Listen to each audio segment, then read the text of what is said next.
प्रतापगड, ज्या ठिकाणी छत्रपती शिवाजी महाराजांनी अफजलखानाचा कोतळा बाहेर काढला. भक्कम अशा तोफा असलेला, भवानी देवीचं सुंदर असं मंदिर असलेला हा ऐतिहासिक वारसा लाभलेला गड म्हणजेच प्रतापगड.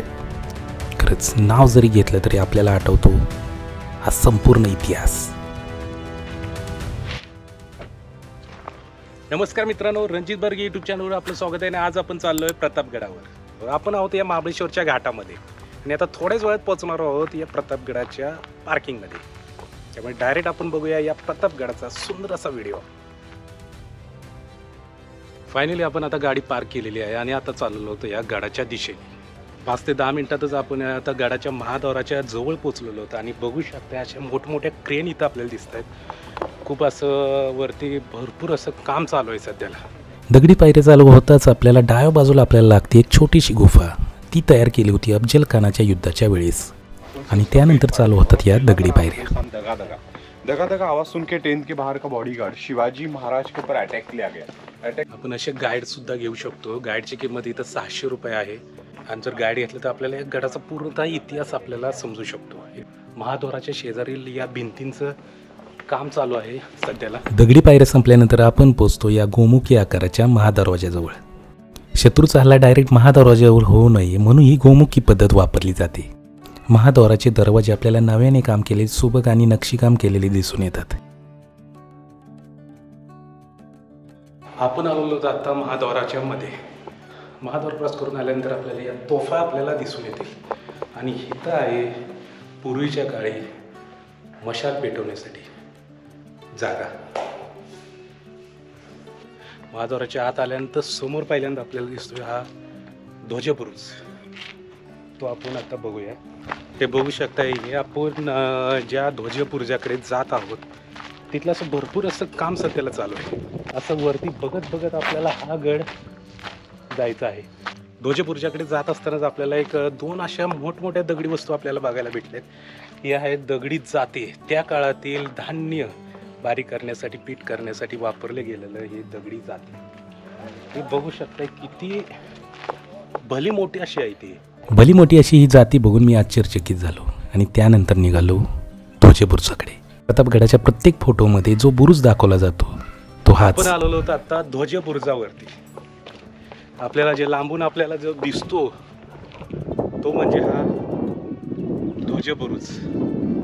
खूप सुंदर असा हा बुरुज आहे. बघू शकताय या पार्किंगवरून आल्यानंतर पहिल्यांदा जो पॉईंट लागतो तो म्हणजे हा बुरुज. आणि इथून जो नजारा दिसतोय तो जबरदस्त असा आहे. खाली बघू शकताय तुम्ही ही आहे आपली पार्किंग.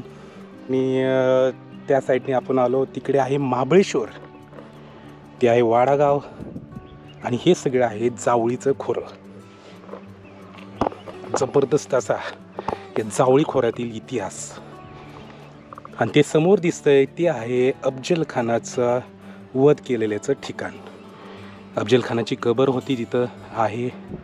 1659 साली छत्रपती शिवाजी महाराजांनी याच ठिकाणी अफजलखानाचा कोतळा बाहेर काढला आणि अफजलखानाला युद्धामध्ये हरवलं. त्यामुळेच या किल्ल्याला शौर्याचं प्रतीक मानलं जातं.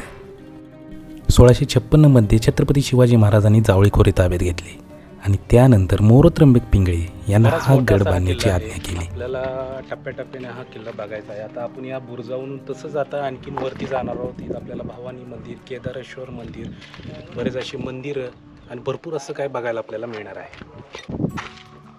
गडावर बऱ्याच ठिकाणी जुन्या पद्धतीचं दगडी बांधकाम चालू आहे. या बांधकामाविषयी नेपाळहून आलेल्या कारागिरांची थोडी बातचीत झाली. धीरे धीरे से चलते पत्थर का काम. एक आदमी थोड़ी जाएगा सर, 3-4 आदमी लगता है उठाने में, बिठाने में. और इसमें क्या करते हैं? सीमेंट यूज करते हैं क्या क्या यूज करते हैं? चूना माल हो गया. और गुड़ का भी पेस्ट. हाँ, देखिए वैसे माल गुड़ और बेल. हाँ, बेल का वो लाशा होता है ना. हाँ, वो और उड़द का उड़द का दाल वो सब डालते हैं. वो सब ये करते मिक्स करते हैं. हाँ, पुराने जैसा बनाया था ना. वैसा ही सब. सीमेंट नहीं है. नहीं, सीमेंट का कोई नहीं होता है. ओके. सीमेंट का यहाँ नाम भी रहेगा तो मारेगा यहाँ गाँव. हे सर्व मिश्रण एकजीव करण्यासाठी मिसळण्यासाठी याच मशीनींचा वापर केला जातो. पहिल्या काळात आपण वापरायचो चुन्याचा घाणा. हे सर्व बघितल्यानंतर आपण पोहोचतो एका पुढच्या बुरुजाकडे. इथे पण आपल्याला नव्याने बांधकाम झालेलं दिसून येतं. प्रत्येक तटबंदी, प्रत्येक बुरुज आणि प्रत्येक दगडाचं काम इथं केलेलं मला दिसून आलं आणि ते आता चालूही आहे. खरंच अशी कामं प्रत्येक गडावर व्हायला पाहिजेत, तरच हा वारसा आपल्याला पुढच्या पिढीला दाखवता येईल.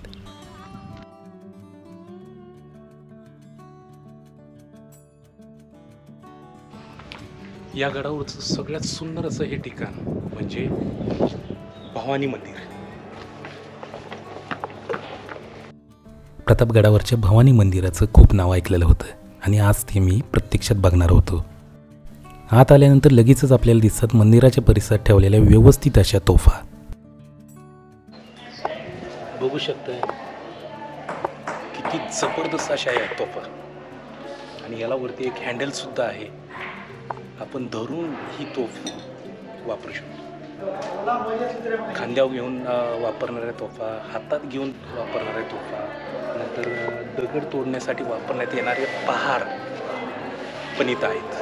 किती जड आहेत या पहारा तुम्ही बघू शकताय. आपल्या घरी जे पहार असतात ते एक सळी असते छोटीशी, ही बघू शकता किती मोठी अशी ही पहार.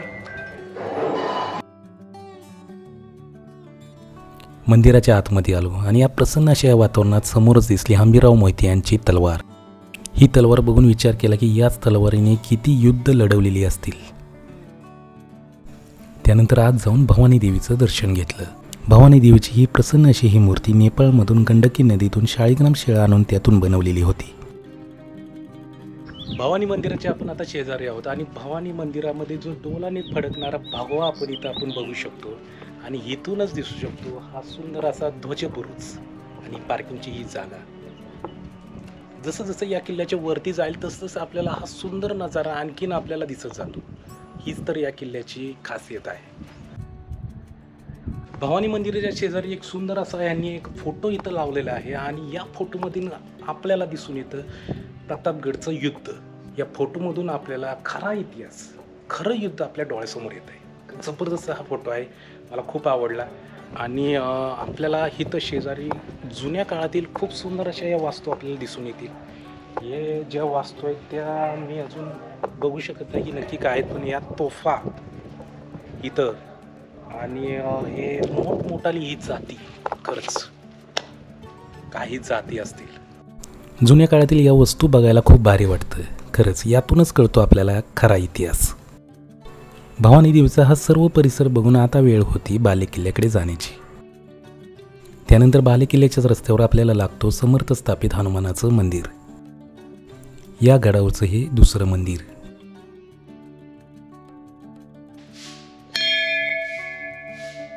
मंदिरातून बाहेर आल्यानंतर समोरच दिसतो आपल्याला बालेकिल्ल्याचा भक्कम असा प्रवेशद्वार. भवानी मंदिर आणि हनुमान मंदिर बघितल्यानंतर आपण पोचतो या बालेकिल्ल्याच्या प्रवेशद्वाराजवळ.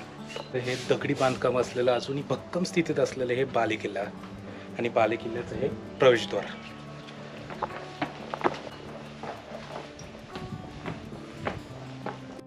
बालेकिल्ल्यावर वरती आल्यानंतर लगेचच आपल्याला दिसतं केदारेश्वराचं मंदिर. गडावरचं हे तिसरं मंदिर. केदारेश्वर महादेव मंदिराचं सुंदर असं दर्शन झालं. मंदिराच्या बाहेर असलेल्या एका दगडावर बसलो आणि इथून या गडाचं आणि गडाच्या परिसराचं आपण आता या मनमोहक असं बुरजावरून दर्शन आलो. घडलं. इथून बुरजावरून हे भवानी मंदिर. भवानी मंदिर बघितलं. अशा या तटबंदीच्या शेजारी आलेलो होतं आणि इथं आपल्याला एक बुरुज सुद्धा दिसतोय आणि या बुरुजाच्या शेजारी खूप महत्त्वाचं असं हे ठिकाण आहे. हे आहे चोरवाट. बघूया आता थोडंसं आत जाऊन आपल्याला या चोरवाटेतून काय काय बघायला मिळते.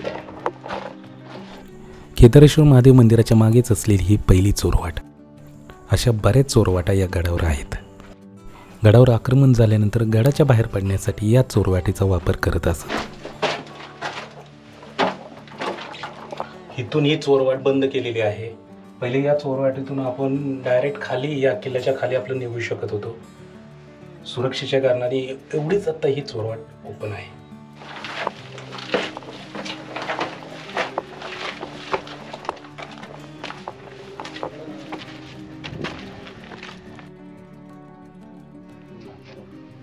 किती भक्कम अवस्थेत आहे हा बुरुज अजून, कारण इथं वेळची वेळ इथं डागडुजी केलेली जाते प्रत्येक बुरुजाची, प्रत्येक दगडाची.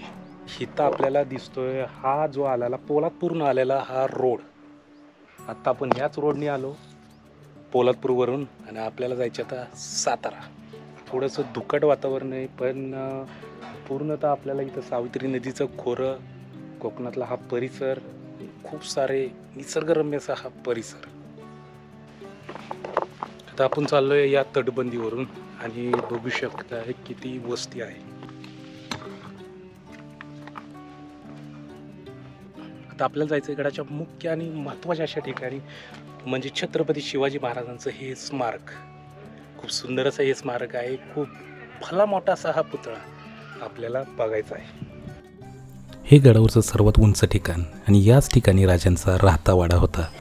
त्यानंतर महाराजांच्या पुतळ्याजवळ आलो आणि चौताऱ्यावर लिहिलेली महाराजांची काही विचार वाचून अंगावर काटा आला. पंचधातूंनी बनवलेली ही मूर्ती भारत स्वतंत्र झाला त्यावेळेस बसवलेली होती. त्यामुळेच किती ऊन पाऊस वारा झेलून सुद्धा ही मूर्ती आहे तशीच आहे. हे सर्व बघून आता वेळ होती यशवंत बुरुजाकडे समोर जाण्याची. दिसतोय तो आहे आपला यशवंत बुरुज आणि या बुरुज आणि या तटबंदीचं किती सुंदर असं हे काम केलेलं आहे तुम्ही बघू शकताय. ही भक्कम अशी तटबंदी बघून खरा किल्ला काय असतो याची आपल्याला जाणीव होते. नव्याने या किल्ल्यांचे काम केल्यामुळेच अशी ही तटबंदी आपल्याला बघायला मिळते.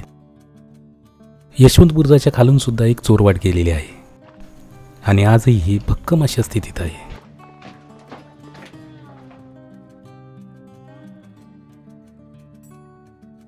अशा बऱ्याच वाटा या किल्ल्यावर आणि प्रत्येक किल्ल्यावर असतात.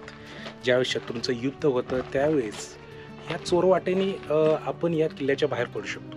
शत्रूंवर हल्ला करण्यासाठी बऱ्याच ठिकाणी अशा बुरुजांवर अशा या खोबण्या केलेल्या असतात. हा प्रतापगड खूप जबरदस्त आणि खूप भारी वाटला.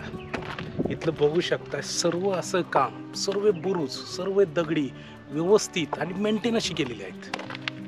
का आपण सगळे गड असे मेंटेन ठेवू शकत नाही. ऐतिहासिक महत्त्व, अविस्मरणीय अनुभव, घनदाट जंगल, दर्या हे आपले प्रतापगड किल्ला भेट समृद्ध करून जातात. मनमोहक भूतकाळ आणि गौरवशाली वारसा अनुभवायसाठी तुम्ही सुद्धा या प्रतापगडाला नक्की भेट द्या. प्रतापगडाचा हा व्हिडिओ तुम्हाला कसा वाटला ते जरूर कळवा. व्हिडिओ आवडल्यास लाईक करा आणि आपल्या चॅनलला नक्की सबस्क्राईब करा. धन्यवाद.